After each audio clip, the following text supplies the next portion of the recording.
कुमार के दर्जे में भगवान गजानन महाराज से क्या प्रार्थना है? हो मेरे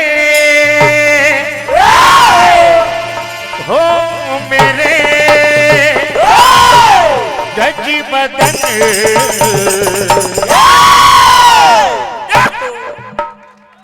उधर आए मेरे सर को सजा दीजिए।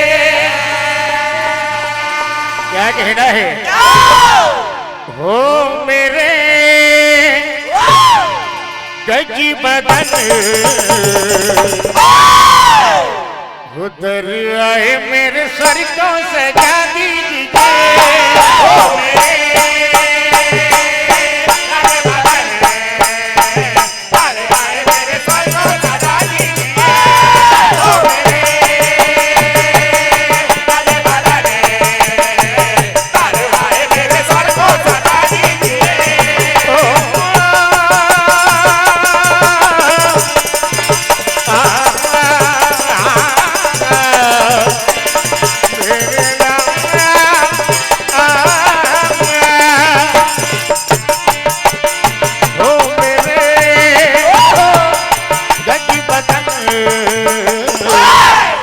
उधर आए मेरे सर को सजा दीजिए।